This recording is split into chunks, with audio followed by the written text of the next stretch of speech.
की तवज्जो और दूसरे अपराधियों की इच्छा और दंड की इच्छा का जोखिम। आज के कार्यक्रम के आदरणीय अध्यक्ष महोदय, आदरणीय इंजीनियर रमेश चंद्र बनगोत्रा जी, महासचिव प्रभारी जम्मू कश्मीर लद्दाख हिमाचल पंजाब चंडीगढ़ एवं आज के प्रबोधनकार एडवोकेट जयभीम प्रकाश साहब, प्रदेश महासचिव दिल्ली। और जो है मैं अनुरोध करता हूँ आदरणीय अध्यक्ष महोदय जी से कि वो हमें कार्यक्रम प्रारंभ करने की अनुमति प्रदान करें। आदरणीय बनगोत्रा जी। जय भीम, नमो बुद्धाय सभी साथियों को। तो संचालन जी, मेरी तरफ से अनुमति है कि आज का प्रोग्राम शुरू किया जाए। बहुत बहुत साधुवाद आदरणीय अध्यक्ष महोदय जी। अब मैं आदरणीय प्रबोधनकार एडवोकेट जयभीम प्रकाश जी से अनुरोध करता हूं कि वो आए और अपना भाषण प्रारंभ करें। आदरणीय जयभीम प्रकाश साहब।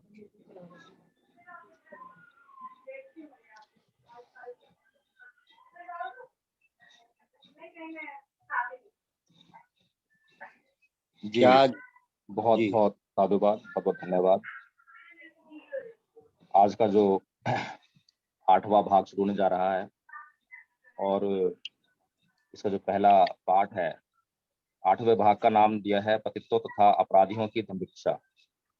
और इसका जो पहला पाठ है वो है एक घुमक्कड़ की धमदीक्षा। तो पहले पाठ को शुरू करते हैं। बहुत पुरानी बात है, राजगृह में एक अत्यंत असंयत आदमी रहता था, जो ना तो अपने माता पिता का ही आदर करता था और ना ही दूसरे बड़े बूढ़ों का। जब भी उससे कोई पाप कर्म हो जाता तो वह सूर्य, चंद्रमा तथा अग्नि देवता की ही पूजा किया करता था, ताकि उसे पुण्य लाभ हो और वह अपने में मस्त रहे। 3 साल तक लगातार पूजा में इतना शारीरिक कष्ट उठाने पर भी उसे किसी प्रकार की शांति नहीं मिली। अंत में उसने सावत्थी पहुंचकर तथागत से धम्म की जानकारी प्राप्त करने का निश्चय किया।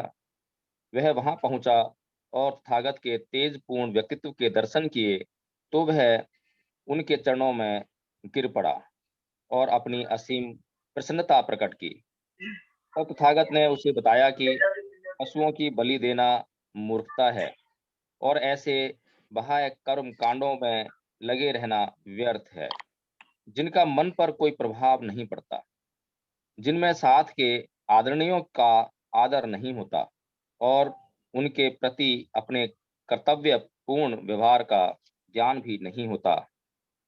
अंत में उन्होंने कुछ गाथाएं कहीं। तब ग्रामीण, विशेष रूप से बच्चों के माता पिता, तथागत की वंदना करने के लिए उनके पास आए। बच्चों के माता पिता को देखकर और उनके बच्चों का विवरण सुनकर तथागत मुस्कुराए और ये गाथाएं कहीं। श्रेष्ठ मनुष्य तृष्णा से सर्वथा मुक्त होता है। वह स्वयं ज्ञान संपन्न होकर प्रकाश युक्त स्थान पर रहता है।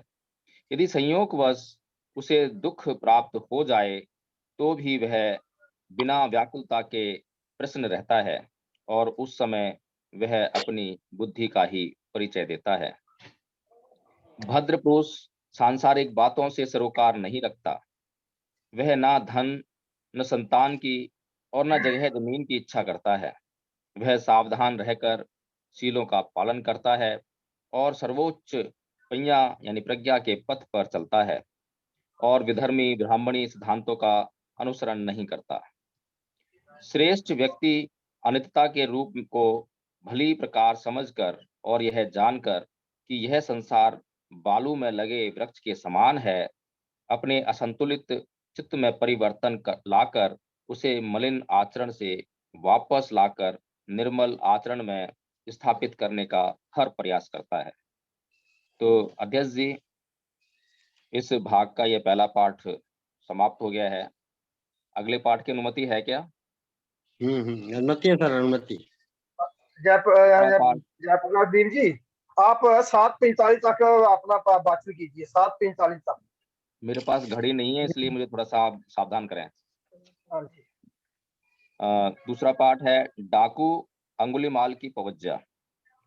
कौशल राज पसेंदी के राज्य में अंगुलीमाल नाम का एक डाकू रहता था। वह कठोर स्वभाव का था, जिसके हाथ सदा रक्त से रंगे रहते थे, जिसका काम ही था आदमियों को सदा घायल करना और उनकी हत्या करना। उनके मन में किसी भी प्राणी के लिए कोई दया नहीं थी। उसके कारण जो पहले गांव थे वे अब गांव नहीं रहे, जो पहले नगर थे वे अब नगर नहीं रहे, जो पहले कस्बे थे वे अब कस्बे नहीं रहे। जिस किसी आदमी की भी वह हत्या करता था, वह उसकी एक अंगुली काट कर अपनी माला में पिरो लेता था। इसलिए उसका नाम अंगुली माल पड़ गया था। एक समय जब बुद्ध सावथी के जेत वन में विहार कर रहे थे, उन्होंने डाकू अंगुलीमाल द्वारा किए गए विध्वंस की कहानी सुनी। तथागत ने उस डाकू अंगुलीमाल को एक धार्मिक पुरुष में बदल देने का निश्चय किया। इसलिए एक दिन भोजन ग्रहण करने के बाद वह अपना आसन छोड़ पात्र चीवर लेकर अंगुलीमाल की खोज में निकल पड़े। उन्हें उधर जाते देख ग्वाले, बकरियां चराने वाले, हल जोतने वाले और दूसरे रास्ता चलने वाले सभी राहगीर चिल्ला उठे, हे तथागत, उस ओर मत जाइए, यह मार्ग आपको अंगुलीमाल के पास ले जाएगा। अरे जब 10, 20, 30 और 40 आदमी भी मिलकर उस मार्ग पर यात्रा करते हैं, तो भी वे उस डाकू के हाथों में पड़ जाते हैं। लेकिन तथागत बिना एक भी शब्द बोले अपने पथ पर आगे बढ़ते ही गए। दूसरी और तीसरी बार भी उन निकट के और अन्य लोगों ने तथागत को सावधान किया, किंतु फिर भी तथागत चुपचाप अपने पथ पर आगे बढ़ते ही गए। कुछ दूर से डाकू अंगुलीमाल ने तथागत को अपनी ओर आते देखा। उसे बहुत आश्चर्य हुआ। जहां 10 से 50 की संख्या में यात्रियों का समूह उस मार्ग पर आने का साहस नहीं कर सकता था, यह समण अकेला ही बढ़ता हुआ दिखाई दे रहा था। डाकू अंगुलीमाल ने समण की हत्या करने का विचार किया। उसने अपनी ढाल तलवार ली, तीर और तुणी संभाले और तथागत के पीछे चल दिया। तथागत अपनी स्वाभाविक गति से आगे बढ़ते चले जा रहे थे, किंतु डाकू अंगुलीमाल अपने पूरे प्रयास के बाद भी उनको पकड़ नहीं पा रहा था। अंगुलीमाल डाकू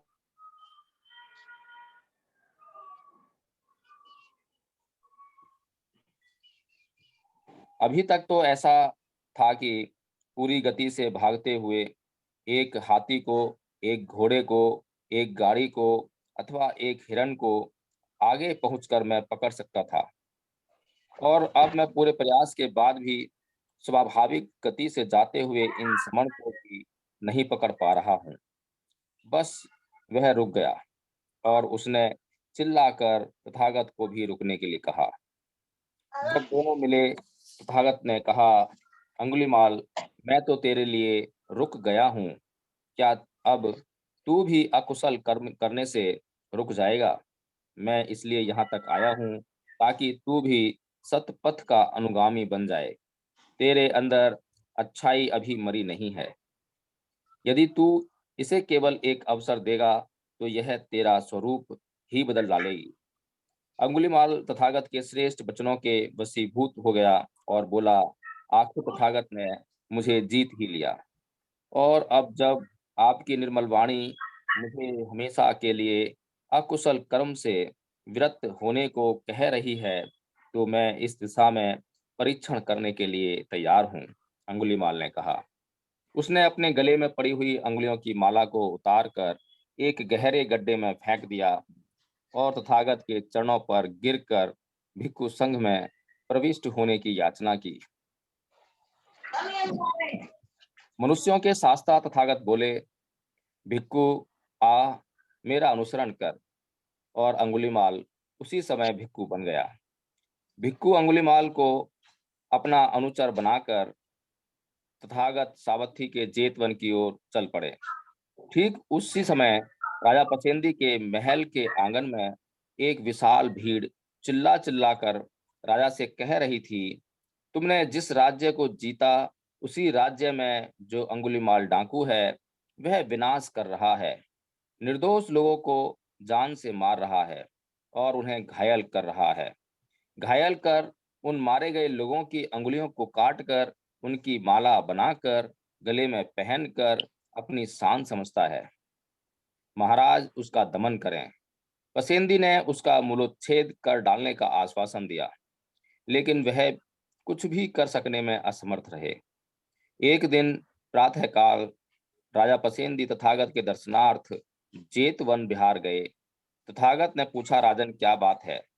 क्या मगधराज बिंबिसार के साथ कुछ विवाद है, अथवा वैशाली के लिच्छवियों के साथ या किसी अन्य आक्रामक शक्ति के साथ कोई समस्या है? ये तथागत, इस प्रकार की कोई समस्या नहीं है, किंतु मेरे राज्य में अंगुलिमाल नाम का एक डाकू रहता है, जो मेरे राज्य क्षेत्र में उपद्रव मचा रहा है और मेरी प्रजा को परेशान कर रहा है। मैं उसका दमन करना चाहता हूँ, किंतु मैं ऐसा करने में असमर्थ ही रहा हूँ। राजन, यदि आप अब देखें कि अंगुलिमाल के दाढ़ी मूछ मुंडे हैं, उसने कासाय वस्त्र धारण कर रखे हैं, वह एक भिक्खु है। वह ना तो किसी को मारता है, न चोरी करता है, न झूठ बोलता है, एकाहारी है और सद्गुणों का जीवन व्यतीत करता है। तो आप उससे कैसा व्यवहार करेंगे?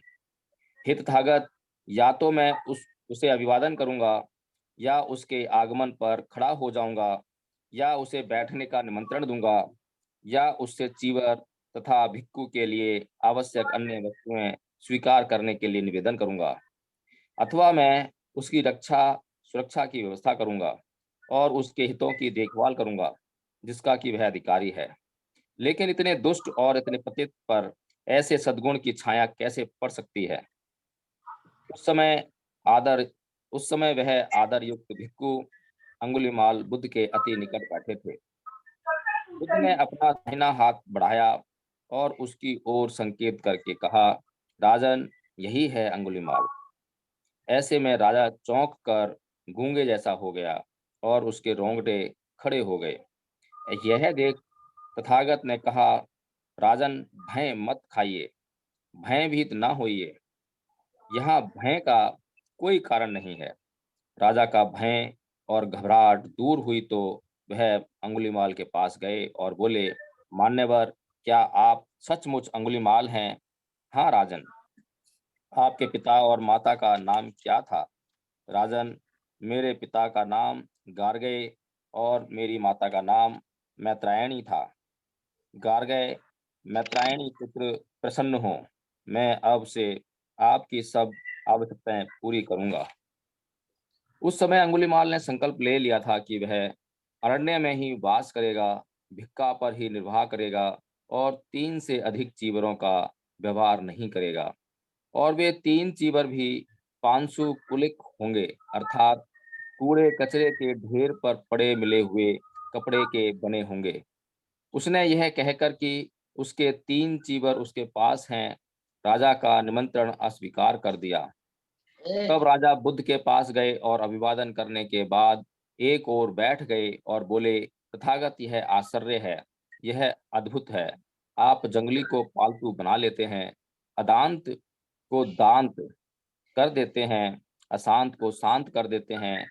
यह वही है जिन्हें मैं लाठी तलवार से बस में नहीं कर सका, लेकिन तथागत ने उसे बिना किसी लाठी तलवार के बस में कर लिया है। तथागत, अब मैं आपसे विदा मांगता हूँ, क्योंकि मुझे बहुत से कार्य करने हैं। आप जिसमें सुविधा समझें करें। तब राजा पसेंदी अपने स्थान से उठा और अत्यंत विनम्र भाव से तथागत का अभिवादन करके विदा हुआ। एक दिन जब पात्र चीवर धारण किए अंगुलिमाल सावथी में भिक्षाटन कर रहे थे, एक मनुष्य ने उसके सिर पर ढेला फेंक कर मारा, दूसरे ने एक डंडा फेंक कर मारा और तीसरे ने एक ठीकरा फेंक कर मारा। परिणाम स्वरूप उसके सिर से रक्त की धारा बहने लगी। भिक्का पात्र टूट गया, वस्त्र फट गए और ऐसी ही अवस्था में अंगुलिमाल बुद्ध के पास पहुंचा। वह समीप आया तो बुद्ध ने कहा, अंगुलिमाल, यह सब सहन कर, अंगुलीमाल यह सब पहनकर। इस प्रकार बुद्ध की शिक्षाओं को धारण करने से अंगुलीमाल डाकू एक धम्मचारी भिक्षु बन गए। मुक्ति सुख का आनंद लेते हुए उन्होंने कहा, जो पहले प्रमादी रहकर बाद में अप्रमादी हो जाता है, कुशल कर्मों से अपने भूतकाल को ढक लेता है, जो तरुण अवस्था में बुद्ध शासन में आ जाता है, वह बादलों से मुक्त चंद्रमा की तरह इस संसार को प्रकाशित करता है। मेरे शत्रु भी इस शिक्षा को सुने, इस मत को माने और पहिया यानी प्रज्ञा के पथ को धारण करें। मेरे शत्रु भी समय रहते मैत्ता, मैत्री, विनम्रता और क्षमाशीलता की शिक्षा ग्रहण करें, वे उसी के अनुसार आचरण करें। अंगुलीमाल के रूप में मैं डाकू के तौर पर रहता था, पतनोन्मुख था, मैं धारा में नीचे की ओर बहा जा रहा था। तथागत ने मुझे भूमि पर लाकर खड़ा कर दिया। अंगुलीमाल के रूप में मैं खून से रंगे हाथों वाला था, अब मैं संपूर्ण रूप से मुक्त हूँ। अध्यक्ष जी, यह पाठ भी समाप्त हुआ और तीसरे पाठ को शुरू करते हैं। तीसरा पाठ है, छोटे छोटे 2 पाठ और हैं तो ये 8वां खंड समाप्त हो जाएगा। छोटे जी। छोटे ही हैं, ज्यादा नहीं है और जी। समय है, पास में समय है तो ये खत्म हो जाएगा। तीसरा खंड फिर अगले टाइम शुरू हो जाएगा। जी आदरणीय। जी, वो जो 30 पाठ है उस नाम है दूसरे अपराधियों की धम्म दीक्षा। राजगृह के दक्षिण में एक बड़ा पर्वत था, जो नगर से लगभग 75 मील दूर था। इस पर्वत में से होकर एक दर्रा जाता था, जो बहुत तंग और सुनसान था। दक्षिण भारत की ओर का रास्ता इसी दर्रे में से होकर गुजरता था। इस तंग दर्रे में 500 डाकुओं ने अपना डेरा डाला हुआ था। वे इस दर्रे में से गुजरने वाले यात्रियों की हत्या कर देते थे और उनको लूट लिया करते थे। राजा ने उनको पकड़ने के लिए सेनाएं भेजी, लेकिन हर बार वे बच निकलते थे। बुद्ध इस स्थान से ही दूर ठहरे हुए थे। उन्होंने उन लोगों की स्थिति पर विचार किया। उन्होंने सोचा, ये लोग अपना दुराचरण को भी नहीं जानते हैं। आप सभी सम्मानित साथियों से मेरा निवेदन है कि अपना माइक जो है म्यूट कर लें, ताकि सभी लोग जो हैं इस वाचन को सुन सकें। यद्यपि उन्हीं जैसे लोगों को शिक्षित करने के लिए मैं इस संसार में आया हूँ, तब भी ना तो इन लोगों ने मुझे देखा है और ना ही मेरे धम्म के बारे में सुना है। तथागत ने उनके पास जाने का निश्चय किया। तत्पश्चात बुद्ध उस ओर चल दिए। उस तंग दर्रे में प्रवेश करने पर तथागत की पदचाप सुनकर 500 डाकू तैयार हो गए और आपस में बोले, आओ आगे बढ़कर इन्हें पकड़ लें। तथागत को घेरने के लिए वे आगे बढ़े, ताकि वह बचकर भाग न जाएं। लेकिन तथागत को देखकर वे जमीन पर गिर पड़े। भूमि पर गिरकर वे चिल्लाते हुए बोले, यह कैसे समण हैं, यह कैसे समण हैं।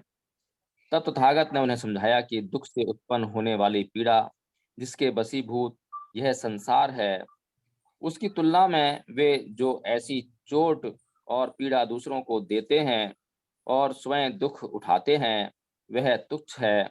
और इसी प्रकार अश्रद्धा और संदेह जो उन्हें बांधे हुए है, यदि वे उससे मुक्त होना चाहते हैं तो धम्मोपदेश सुनने में उन्हें एकाग्रचित्त होना होगा, क्योंकि वही ऐसे घावों को भर सकता है। तथागत ने आगे कहा, मानसिक दुख के समान कोई दुखदायी घाव नहीं है, मूर्खता के समान कोई चुभने वाला तीर नहीं है। कोई इसका इलाज नहीं कर सकता, बस केवल धम्म शिक्षा की ओर ध्यान लगाना ही इसका उपचार है। इसी से अंधों को आंख मिलती है और अज्ञानियों को ज्ञान मिलता है। लोगों का मार्गदर्शन इसी से होता है, जैसे अंधों को आंख मिल गई हो। इससे अश्रद्धा का नाश होता है, दुख दूर होता है, प्रसन्नता प्राप्त होती है और यह उत्कृष्ट विमल प्रज्ञा उसी को प्राप्त होती है जो ध्यान से धम्मोपदेश सुनता है।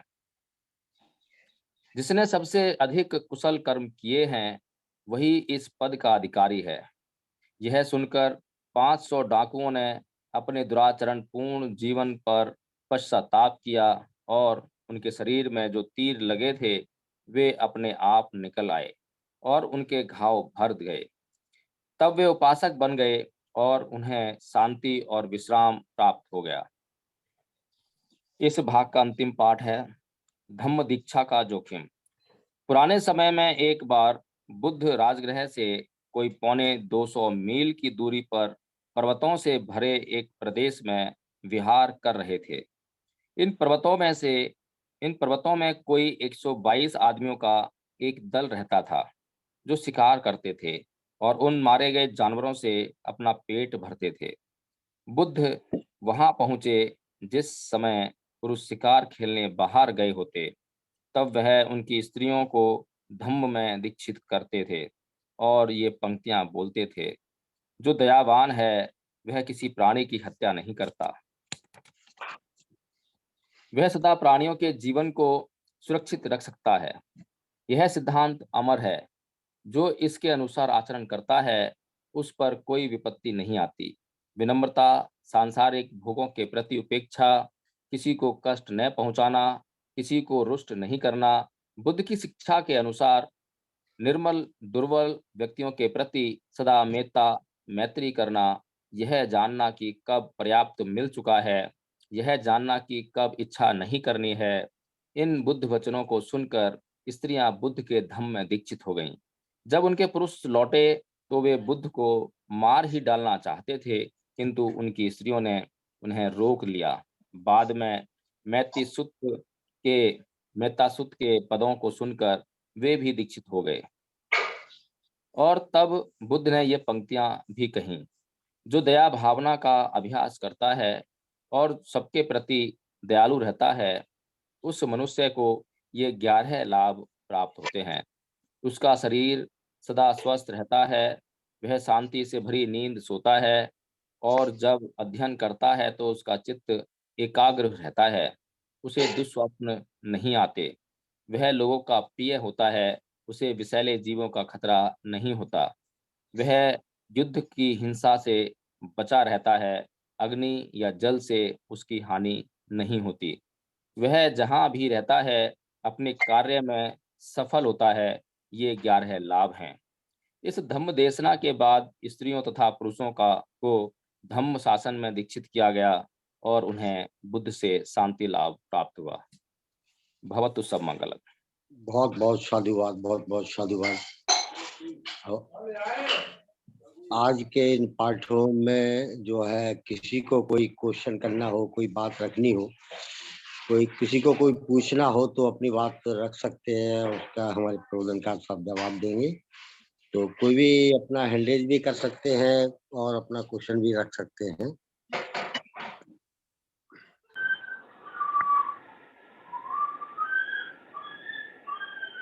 किसी को कुछ पूछना हो तो अपना हैंड रेज भी कर सकते हैं, अपना माइक खोल के अपना बात भी रख सकते हैं।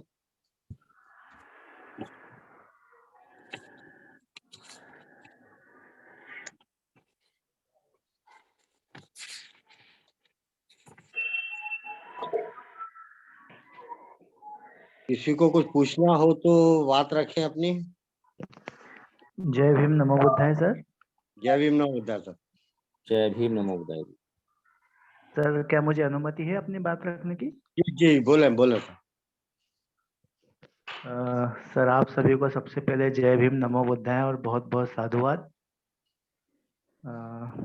सर मैं जानना चाह रहा था, जैसे तथागत बुद्ध जब एक जगह जाते हैं जहां पर 500 डाकू उनको मारने के लिए आते हैं, और जब वो उनको घेरने की कोशिश करते हैं, उनको मारने की कोशिश करते हैं, तब जैसा मैं सुन पाया हूँ, समझ पाया हूँ कि वह गिर जाते हैं।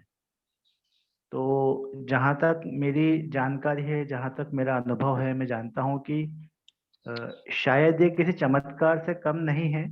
और जहाँ तक मेरी जानकारी है कि बुद्धिज्म में या बुद्ध ने कभी चमत्कार नहीं दिखाए। तो थोड़ा सा मेरा ये कन्फ्यूजन है, अगर आप इसमें थोड़ा प्रकाश डाल पाए तो मुझे काफी अच्छा रहेगा सर, मेरा ज्ञानवर्धन हो सकेगा। जी बहुत बहुत साधुवाद आपके प्रश्न के लिए, आपकी चेतना के लिए। और बात आपकी बिल्कुल ठीक है कि चमत्कार जो है नहीं हुआ करते हैं, लेकिन चमत्कार शब्द जो है उसको कैसे प्रभावित कर रहे हैं और कैसे समझें चमत्कार को। तो जो सामान्य जन होते हैं, उनके लिए जो महापुरुष जन होते हैं, जो महापुरुष लोग होते हैं, जब वो अपना कार्य करते हैं, तो उन सामान्य जनों के लिए वह कार्य किसी चमत्कार से कम नहीं होता। जैसे कि परम पूज्य बाबा साहब डॉक्टर भीमराव अम्बेडकर के द्वारा जितना चिंतन मनन किया गया, अध्ययन किया गया, वह हम सब लोगों के लिए किसी चमत्कार से कम नहीं है। तो चमत्कार को इस तरह समझ सकते हैं, जैसे कि बुद्ध जो हैं जब विपश्यना करा करते थे, तो घंटों-घंटों, दिनों-दिनों तक एक ही पोस्चर में बैठ सकते थे, जो कि हमारे लिए तो शायद 30 मिनट तक भी एक ही पोस्चर में और पूरा ध्यान लगाकर बैठ पाना संभव नहीं होता है। तो हमारे लिए बुद्ध जो है उस मायने में जो है चमत्कारिक पुरुष हैं। तो चमत्कार जो है कुछ और नहीं है, कोई जादू टोना नहीं है, बल्कि ऐसी स्थिति है जो कुछ लोगों के लिए असंभव होता है, लेकिन उसी बात को जो है कुछ लोग संभव कर दिखाते हैं। इसी प्रकार से मेरा एक अपना अनुभव है, कल ही मेरे पास एक फ़ोन आया और वह व्यक्ति लगातार मुझे कई दिनों से संपर्क कर रहा था, लेकिन मेरे फ़ोन में जो है कॉल रिकॉर्डिंग की व्यवस्था नहीं थी, इसलिए मैं बात नहीं कर पा रहा था। लेकिन कल जो है कई दिनों के बाद उसको मैंने बात करना उससे शुरू किया, तो छूटते ही जो है जय श्री राम, मैं बड़े शांत रहकर जो है उसका उत्तर नहीं दिया और अपना जय भीम से संबोधन किया। उसके बाद वो जो है बोलने लगा कि आप हिंदू धर्म के खिलाफ क्यों बोलते हैं? बौद्ध धर्म का आप जो है क्यों गुणगान करते हैं? इस तरह की बहुत ही ज़्यादा मतलब अभद्र भाषा में और बड़ा उत्तेजित होकर बातें करने लगा। तब मैं बड़ा शांति से सुनता रहा और एक शब्द नहीं बोला और बहुत देर के बाद बोलता है कि आप सुन रहे हैं ना? तब मैंने उससे कहा हाँ, मैं सुन रहा हूँ। तो आप बोलते क्यों नहीं हैं? तब मैंने उससे कहा कि मैं जब बोलूँगा जब आप जो है रुक जाएँगे और मुझे बोलने देंगे। तब वह बोला कि हाँ, ठीक है, अब आप बोलिए। और जब मैंने बोलना शुरू करा तो फिर वही बीच में अड़चन पैदा और बीच में बोलने लगा। तो मैंने उसे समझाया देखो भाई, मैं जो है इस तरह से बातें नहीं करता हूँ। जो भी बात करनी है पहले तो शालीनता से और अच्छी तरह से शांति से बात करनी है, धैर्य रखना है और जब मैं बोल रहा हूँ तो आपको सुनना है और पूरा सुनना है और जब आप बोल रहे हैं तो मुझे सुनना है और पूरा सुनना है। तो अगर इस तरह बात करेंगे तो मैं बात कर सकूँगा और अगर इस तरह बात नहीं करेंगे तो मैं फ़ोन काट दूँगा, मैं आपसे बात नहीं करूँगा। क्योंकि व्यक्ति को बात करने की ज़रूरत थी, आवश्यकता थी, तो उसने जो है मेरे द्वारा बनाया गया नियम उसको पूरी तरह फ़ॉलो किया और फिर अपनी बात कही, फिर उसके बाद मैंने उसको बात समझाई। लेकिन क्योंकि वो पूर्व वक़्त था, अपने पूर्व के विचारों से नियमित था या व्यतीत था, तो उसने जो है अपने जब बात कही कि राम के बारे में बात कर रहा था, रामायण के बारे में बात कर रहा था, तो जब मैंने बात करना शुरू किया तो उसके पास कोई जवाब नहीं था। हालाँकि कहने का मतलब ये है कि हम अपने व्यवहार से जो है दूसरों को संयमित कर सकते हैं। यह जो है उन लोगों के लिए जो कि किसी भी बात पर तनिक-सी बात पर उत्तेजित हो जाते हैं। किसी ने किसी को गाली दी, तो तुरंत से जो है उत्तेजित होकर हमारी एक आदत है कि हम पलटकर गाली देते हैं, क्रोध करते हैं। लेकिन जो लोग ऐसा नहीं करते हैं, वे चमत्कारिक पुरुषों से कम नहीं हैं। तो वैसे मेरे काफ़ी वीडियोज़ हैं यूट्यूब पर जो है आपने देखेंगे, समझेंगे जो है कि धम्म का आचरण जो है कितना महत्वपूर्ण है और लोगों पर किस तरह से प्रभाव डालता है। हर तरह के व्यक्ति पर उसका हर अलग-अलग व्यक्ति हैं, अलग-अलग उनका चित्त है, अलग उनकी चित्त की अवस्थाएँ हैं। ऐसा नहीं है कि मैं जिस अवस्था से बात कर रहा हूँ, तो हर एक व्यक्ति पर उसी तरह का प्रभाव पड़ेगा। कुछ पशुवत लोग होते हैं, जो समझने की क्षमता ही नहीं रखते हैं, तो मेरे कितने भी समझाने के बाद भी, कितना भी नियम बनाने के बाद भी, वे उन नियमों को तोड़कर, उल्लंघन कर कर अपनी ही बात कहने में ज़्यादा मशगूल रहते हैं। तो उनसे बात नहीं करना बेहतर है, तुरंत फ़ोन काट दिया जाता है। कुछ लोग जो हैं बातें सुनते हैं, लेकिन बातें सुनने के बाद जो अपनी बातों पर अड़ामन रहते हैं, सुनने का थोड़ा प्रयास करते हैं, लेकिन प्रयास में असफल हो जाते हैं। कुछ लोग सुनते हैं और सुनकर जो है उस बात को सुनने में सफल हो जाते हैं और उसका आचरण भी कर लेते हैं। तो कुल मिलाकर कहने का मतलब यही है कि हमारा आचरण जो है अपने से संयमित होना चाहिए, नियमित होना चाहिए, दूसरों के व्यवहार से नियमित नहीं होना चाहिए। और बुद्ध ने इस बारे में कहा भी है कि न परेसंग विलोमानि न परेसंग कथाकथं अतनो वे अवेक्ष्य कथानि अकथानि च। यानी कि हम दूसरे क्या कर रहे हैं, क्या नहीं कर रहे हैं, उससे हमारा व्यवहार तय नहीं होना चाहिए। हमारा व्यवहार जो है अपने से यानी कि हमें क्या करना है और क्या नहीं करना है, उससे ही तय होना चाहिए। हमें किसी को गाली नहीं देनी है, हमें किसी को कटु वचन नहीं बोलना है, हमें किसी के प्रति क्रोध नहीं करना है। हमें इस प्रकार का स्वभाव अपने भीतर धारण करना है। हमारे इस स्वभाव को धारण करने के बाद हर एक व्यक्ति पर उसके चित्त के अनुसार जो है प्रभाव पड़ेगा। हर एक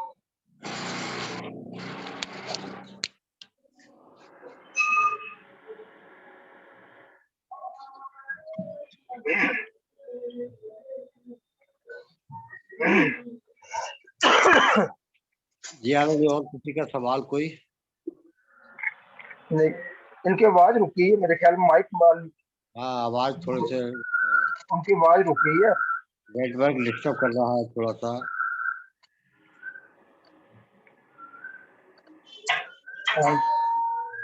जय भीम प्रकाश जी, आपका माइक बंद हो गया शायद। नहीं, माइक तो खुला हुआ है, नेटवर्क की वजह से प्रॉब्लम हो रही है थोड़ी। माइक तो उनका खुला हुआ है। मेरे ख्याल में फोन आ गया होगा शायद भी। हाँ, नेटवर्क की वजह से जो है लेफ्ट भी हो गए हैं।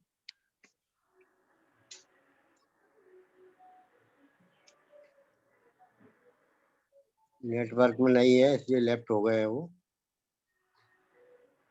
तो मेरे ख्याल से कार्यक्रम को आगे बढ़ा। हाँ जी आदरणीय, माइक खोल लें सर अपना। जी, एडवोकेट साहब माइक खोल लें जी। अगर समय हो गया है तो कार्यक्रम को समाप्त किया जा सकता है, और जो प्रश्न करता है अगर उन्हें प्रश्न का उत्तर जो है उसे संतुष्टि है तो ठीक है, नहीं तो प्रति प्रश्न कर सकते हैं।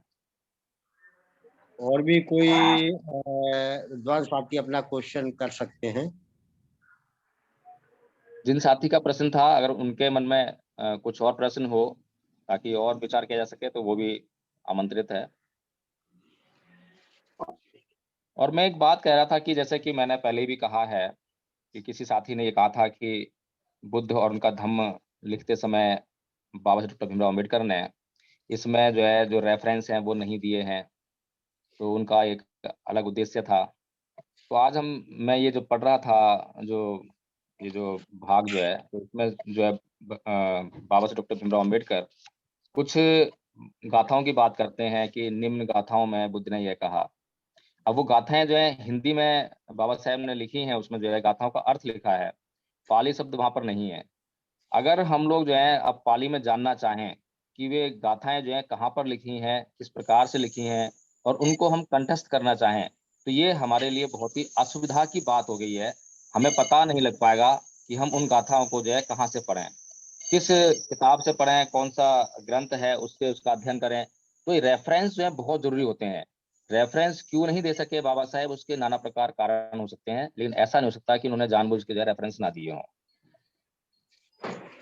जी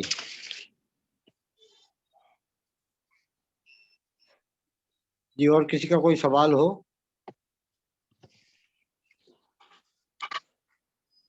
मुझे लगता है किसी का नहीं है। जी, हैंड रेज कर सकते हैं। तो अंगुलीमाल डाकू जो है जिसकी दीक्षा हुई, उस समय क्या सीखने को मिलता है? मेरा एक सभी साथियों से प्रश्न है। कोई साथी बताएगा कि जो अंगुलीमाल डाकू है, जिस प्रकार से उसको दीक्षित किया है, उससे हमें क्या सीखने को मिलता है? किस तरह का व्यवहार हमें जो है जीवन में धारण करने की शिक्षा मिलती है? और बहुत बड़ा अंतर है, जो संस्कृति जिससे हम लगातार जो है संघर्षरत हैं, उसकी एक संस्कृति है। उसके विपरीत ये संस्कृति जो है बुद्ध ने स्थापित की, अहिंसा की संस्कृति। अहिंसा से जो है जो चित्त की अवस्थाओं को उसमें परिवर्तन करके जो है प्रत्येक लाभ जो है मनुष्य को देना।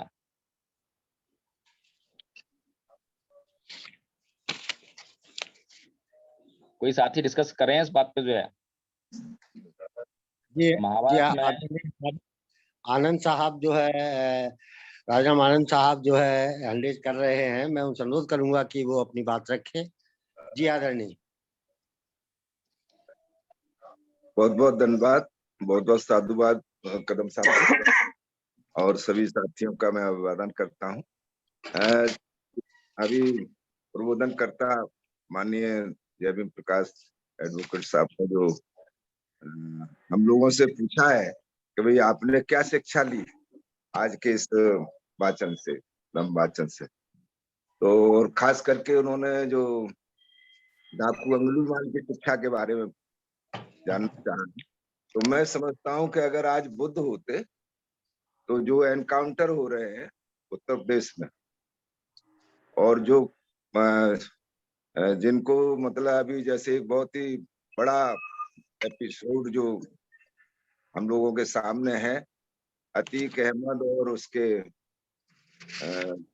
भाई के बारे में, तो शायद बुद्ध अगर होते तो शायद ये सब चीजें देखने को सुनने को नहीं मिलती। तो आज ये सारा जो माहौल है तो अबौद्ध संस्कृति के कारण है। अगर बौद्धों की संस्कृति समृद्ध संस्कृति का बोलबाला देश में होगा तो ये सब चीजें कहीं भी हमारे सामने आड़े नहीं आएंगी। इसलिए हमें बुद्ध की शिक्षाओं पर मैं तो समझता हूँ कि न केवल जनमानस को बल्कि शासनकर्ताओं को भी इस पर विचार करना चाहिए।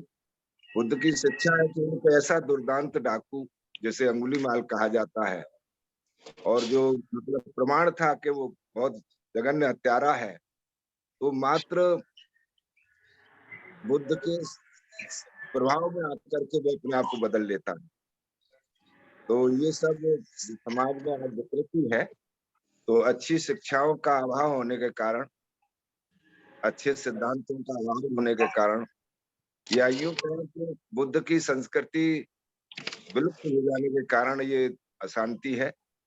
तो मैं समझता हूँ कि बुद्ध की संस्कृति महान है, उनकी शिक्षाएं महान है, और यही हमें शिक्षा मिलती है कि अगर कोई उनकी शिक्षाओं पर अमल करेगा तो निश्चित ही एक श्रेष्ठ इंसान बन सकता है, एक अरहत व्यक्ति बन सकता है। ये मैं समझता हूँ कि उसको शिक्षा मिली है हमको। बहुत बहुत साधुवाद बहुत रामानंद जी, मंत्री जी। और इस पर जो है एक मेरे को जो है बात ध्यान में आ रही है कि अक्सर जो है जो तथाकथित अम्बेडकरवादी हैं वो हिंसा के लिए ये बहाना ढूंढते हैं कि हमारे प्रति जब हिंसा होगी तो हमें भी अपनी आत्मरक्षा में हिंसा करने की इजाजत होनी चाहिए, हमें भी हत्या उठा लेना चाहिए। लेकिन मेरा एक सवाल है, और इसका उदाहरण वो देते हैं इतिहास में जाके कि पुष्यमित्र शुंग ने उस वक्त जो है बौद्ध संस्कृति मिटाने का काम किया था, नरसंहार किया था। उसके बाद अलाउद्दीन खिलजी ने नरसंहार किया था। लेकिन मेरा एक प्रश्न ये है कि अगर हम पहाड़ों में जा रहे हों और भूस्खलन हो जाए, पहाड़ ऊपर से गिर जाए, उसमें कुछ लोग दब के मर जाएं, तब वे किसको दोषी ठहराते हैं? दुर्घटना है अक्सर होती रहती हैं। पुष्यशुंग मित्र के समय में घटना घटी जिसमें कि बहुत सारे लोगों की हत्याएं हुई, घटना थी वो। अलाउद्दीन खिलजी के समय में घटना घटी, लेकिन उस घटना के आधार पर हम अपने चित्त में हमेशा हमेशा के लिए हिंसा को स्थान नहीं दे सकते हैं। वह व्यक्ति जो अपने पूरे जीवन में हिंसा ही हिंसा करता रहा हो, उसके लिए अब हिंसा करने की इजाजत किससे मांगेगा? मुझे क्या जरूरत है किसी से आवश्यकता मांगने की? जो अपने जीवन में पूरे जीवन में अहिंसा का पालन करता रहा हो, तो उसके लिए तो जो है स्वरक्षा में हिंसा की आवश्यकता महसूस होती दिखाई देती है। लेकिन हम जो अपने आप को अम्बेडकरवादी कहते हैं, बौद्ध कहते हैं, हमारा पूरा का पूरा जीवन जो है अभी तक बुद्ध की शिक्षाओं से नदारद है। हमारे पूरे जीवन में हिंसा ही हिंसा है, अहिंसा तो अब तक आई नहीं है। किसी ने हमें गाली दी तो तुरंत क्रोध किया, हमें किसी ने गाली दी तो तुरंत हमने उससे गाली देने का व्यवहार किया या उससे मारपीट करने का व्यवहार किया, हिंसा पर उतारू हो गए। अभी तक हमारा ये व्यवहार चेंज नहीं हुआ है। हमने अभी तक अहिंसा के दर्शन ही नहीं किए हैं, और हम उससे पहले ही जो है अभी काउंटर करने की बात कर रहे हैं, हिंसा करने की बात कर रहे हैं। तो ये जो है हमें समझना पड़ेगा कि हम अहिंसा के द्वारा जो है बहुत बड़े पैमाने पर लोगों के चित्त को परिवर्तित कर सकते हैं। और बुद्ध ने या परम पूज्य बाबा साहब डॉक्टर भीमराव अम्बेडकर ने, साहब कांसीराम जी ने भी हम देखें तो किसी के प्रति जो है युद्ध नहीं छेड़ा, कोई हिंसा नहीं की, अहिंसात्मक रहकर सिर्फ अपनी बातों से, तर्क से और न्याय की दृष्टि से उन सभी कामों को अंजाम दिया जो हमारे लिए आज बहुत दुर्लभ प्रतीत होते हैं। लेकिन अगर हमारे चित्त में पहले से हिंसा समाई होगी, हम सामने वाले को जलील करने का प्रयास करेंगे, उससे गाली गलौज करने का प्रयास करेंगे, तो पलटकर हमें वही मिलने वाला है, हमें उसके अतिरिक्त कुछ नहीं मिलने वाला। लेकिन सामने वाला गाली दे रहा हो और हम उसके व्यवहार को वहीं रोकना चाहें तो हम पलट के गाली ना दें, तो व्यवहार जो है हिंसा का वहीं रुकने की संभावना रहती है, अधिक संभावना रहती है। दुर्घटना की संभावना रहती है कि दुर्घटनाएं कभी भी घट सकती हैं, तो दुर्घटनाओं के प्रति कैसा वो आलाप करना जो है दुर्घटनाएं तो कभी घट सकती हैं। अभी मैं बैठा हुआ हूँ, यहीं पे बैठे बैठे मुझे हार्ट अटैक हो जाए, मैं यहीं मर जाऊंगा। तो उस मृत्यु से कैसे घबराना? उस मृत्यु से घबरा के हम एकदम से हिंसा पे उतारू हो जाते हैं, ये व्यवहार उचित नहीं है। तो हमें हिंसा और अहिंसा को उचित मात्रा में न्यायिक दृष्टि से समझना पड़ेगा। सबसे पहले हम अहिंसात्मक हो जाएं, उसके बाद जो है हम देखें कि कितनी मात्रा में हमें हिंसा की आवश्यकता है प्रतिरोध के लिए, डिफेंस के लिए, उसको अपनाएं। जी अध्यक्ष जी, आगे कार्रवाई शुरू करें। बहुत बहुत साधुवाद, बहुत बहुत साधुवाद है। अब मैं मेरे ख्याल से समय को ध्यान में रखते हुए मैं आदरणीय आज के अध्यक्ष महोदय श्री बलबोत्रा साहब से अनुरोध करूंगा कि वो आए और अपना अध्यक्षीय उद्बोधन शुरू करें। आदरणीय बलबोत्रा साहब। सभी साथियों को जय भीम, नमो बुद्धाय तथा करते हुए बहुजन समाज में जन्मे महापुरुषों को नमन करते हुए संस्थापक अध्यक्ष धर्म प्रकाश भारती जी, कार्यवाहक अध्यक्ष बादल सिंह घोष जी, आज के प्रबोधनकार एडवोकेट जय भीम प्रकाश जी जो प्रदेश महासचिव दिल्ली के हैं, और आज का संचालन कर रहे हैं मान्यवर BN खत्म जी, राष्ट्रीय कार्यकारिणी सदस्य ग्वालियर मध्य प्रदेश, और देश भर से जितने भी साथी जुड़े उनको सबको मुझे मेरा जय भीम, सादर प्रणाम। तो साथियों, जो आज का जो बुद्ध और उनका धम्म का जो वाचन था, जिसकी शुरुआत एक धम्मक्कड़ की धम्म दीक्षा से शुरू हुई और खत्म हुई कि 100 पर्वतों में 120 जन रहते थे, तो कैसे उनको सुधारा गया। तो ये आज का जो तथ्य निकलता है, जो आज के वाचन का तथ्य निकलता है कि जीत हमेशा सत्य की होती है, सत्य की होती है, असत्य की कभी भी जीत नहीं होती। तो इस पर मैं एक छोटी सी एक कहानी सुनाता हूँ कि जैसे एक बाप की बेटी थी, तो उसका शादी हुई, वो शादी करके दूसरे घर में चली गई। तो दूसरे घर में जब वो गई तो वहां पर सभी उसको, कोई कुछ बात कह रहा है, कोई दूसरी बात कह रहा है, कोई तीसरी बात कह रहा है, तो वो बड़ी परेशान हो गई। तो जब वो परेशान हो गई तो उसने भी आगे मतलब जैसे वो बोलते थे उनको जवाब देना शुरू कर दिया। तो घर में एक ऐसा माहौल क्रिएट हुआ कि अशांति का माहौल क्रिएट हो गया। तो बड़ी तंग पड़ गई वो। तो वो अपने मायके में गई तो कहती है कि मुझे ससुर भी ऐसे बातें करता है, मेरा मतलब हस्बैंड भी मेरे से ऐसा व्यवहार करता है, मेरी सास भी मेरे ऐसे व्यवहार करती है। तो उसकी मदर ने बोला कि बेटा, जब भी कोई बोले तो आप अपना मुंह बंद रखें, आप उंगली आगे आगे उंगली रख दें। तो उसने ऐसा ही किया। तो जैसे कोई बात करता था तो उसने अपने मुंह के आगे उंगली रख ली। तो एक दिन बीता, 2 दिन बीता, 3 दिन बीते, 4 दिन, तो महीने बीत गए। तो मतलब उनके घर का माहौल जो आस्ता आस्ता ठीक हो गया, क्योंकि उसने आगे से बात करना बंद कर दी, मुंह के आगे उंगली रख ली।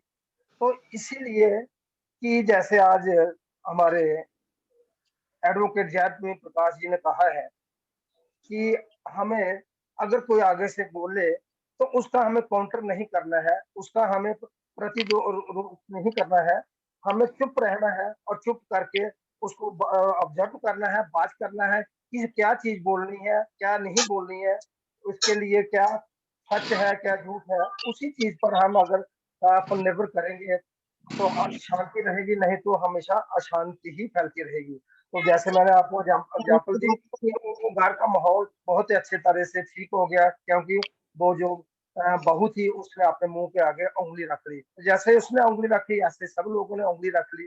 तो कहने का तात्पर्य यही है कि जो बुद्ध की जो शिक्षा है, बुद्ध की शिक्षा एक बहुत ही साइंटिफिक है। एक इस पर ज्ञान करना चाहिए, इस पर इसका संशोधन करना चाहिए इस पर। जैसे बाबा साहब ने भी बहुत अच्छे काम किए हैं। उन्होंने पहाड़ का जैसे पानी का उनके सामने एक उदाहरण ले लीजिए आप कि उन्होंने पानी पीने जब गए तो लोगों, जब पानी पीकर वो बाहर निकले तो लोगों ने उन पर डंडे बरसाए, लेकिन बाबा साहब के लोगों ने कोई भी उनका प्रतिरोध नहीं किया। तो इस तरह वो आगे चलते रहे। इसी तरह हमारे मान्यवर काशीराम जी ने भी जो कोई बात करता था तो कहता था कि इसको अपनी बात करने दो, इसको करने दो, हमें इसके साथ कोई भी प्रतिशोध नहीं करना है, तो ये क्या करता है तो करने दो। तो इसका यही मतलब निकलता है कि हमें जो आज का वाचन से यही एक कंक्लूजन निकलता है कि आज जो स्थिति बनी हुई है, बहुत ही भयावह स्थिति बनी हुई है। जैसे हमारे माननीय राजा राम जी ने कहा कि जैसे वो पुलिस की कस्टडी में बंदे को मार दिया गया, और जो वहां के मुखिया है, चीफ मिनिस्टर है, वो बोल रहे हैं कि मैंने पाप का सफाया कर दिया है। तो दो बंदों को भी उसने मारा है, उसके आगे 4 और पैदा हो जाएंगे, और 4 को मारोगे 10 और पैदा हो जाएंगे। तो इसका यही है कि अगर वही चीफ मिनिस्टर एक साधु का चोला घोड़े हुए बैठा हुआ है, तो अगर वो शांति से बात करता कि आगे से मतलब जैसे बुद्ध की शिक्षा है, इस बुद्ध की शिक्षा को लेकर चलता, तो क्या कुछ नहीं बिगड़ता। लेकिन जो मनुवादी है, ये मनुवादियों के पास तो ऐसा तर्क है ही नहीं। उनका तर्क ही यही है कि कैसे काउंटर इनकाउंटर करना है, किसी को आगे लेकर चलना है। तो हम लोगों को जो अम्बेडकरवादी है, हमें सत्य पर चलना है, अहिंसा पर चलना है, हिंसा का मार्ग छोड़ना है, और जो बाबा साहब की शिक्षा है, जो बुद्ध की शिक्षा है, उस शिक्षा को फॉलो करना है। तो तभी हम आगे बढ़ सकेंगे। नहीं तो अगर हम एक दूसरे के साथ काउंटर इनकाउंटर करते रहेंगे, एक दूसरे के साथ प्रतिरोध करते रहेंगे, तो हम आगे नहीं बढ़ पाएंगे। तो यही आज का शिक्षा है। हमें लोगों को प्रण लेना चाहिए, आज संकल्प लेना चाहिए कि हमें जो अपना पाथ जो है अहिंसा का चुनना चाहिए, हिंसा का नहीं। हाँ, जरूरत पड़ने पर जब हिंसा भी करनी पड़े तो हिंसा की जरूरत है, लेकिन जरूरत पड़ने पर। ये नहीं है कि अगर आपको कोई बंदा लेकर आ जाएगा, मारने आ जाएगा, बंदूक लेकर मारने आ जाएगा, तो आप क्या, आप अपना तो सेफ्टी करोगे, डिफेंस सेल्फ डिफेंस तो करना ही है। तो सेल्फ डिफेंस भी जरूरी है, लेकिन सेल्फ डिफेंस वहां जरूरी है जहां आपको इसकी जरूरत है। अदरवाइज की जहां पर नहीं जरूरत है, तो आप ऐसे चलते रहो, नॉर्मल पेस में चलते रहो। आप गली में कुत्ते भौंकते हैं तो भौंकते रहते हैं, आप चलते रहो, आपका कोई कुछ नहीं पकड़ सकता। इसलिए आज का जो वाचन है बहुत ही अच्छा था, और इसको हमें फॉलो करना चाहिए। तो इन्हीं शब्दों के साथ मैं अपनी वाणी को जहाँ पर रोकता हूँ, और सभी साथियों को मेरा जय भीम प्रकट होता है। साधु साधु साधु। बहुत साधुवाद आदरणीय अध्यक्ष महोदय। अब मैं आज समय हो गया है, और मेरे ख्याल से अब मैं बत्ती चाहता हूँ कि जो है हम सभ्य सत्ता के माध्यम से कार्यक्रम को समापन की ओर ले जाएं, समय को ध्यान में रखते हुए। तो सभी लोग मेरे ख्याल से हाथ जोड़ लें, और सभी लोग सभ्य सत्ता के लिए जो है तैयार हो जाएं। तो सभी लोग अपने पे हाथ जोड़ लेंगे, मन को शांत करेंगे, और सभ्य सत्ता के माध्यम से हम कार्यक्रम को समापन के लिए जी। सभ्ये सत्ता सुखी होन्तु, सभ्ये होन्तु सुखिनो, सभ्ये भद्राणि पश्यन्तु मा किञ्चित् दुःखमागम। सभ्ये सत्ता सुखी होन्तु, सभ्ये होन्तु सुखिनो, सभ्ये भद्राणि पश्यन्तु मा किञ्चित् दुःखमागम। सभ्ये सत्ता सुखी होन्तु, सभ्ये होन्तु सुखिनो, सभ्ये भद्राणि पश्यन्तु मा किञ्चित् दुःखमागम।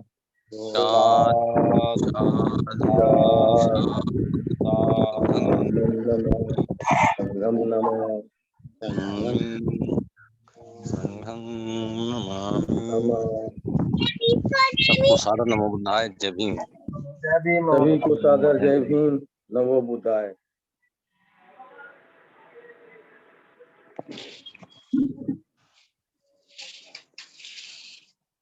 चलो स्वीटी।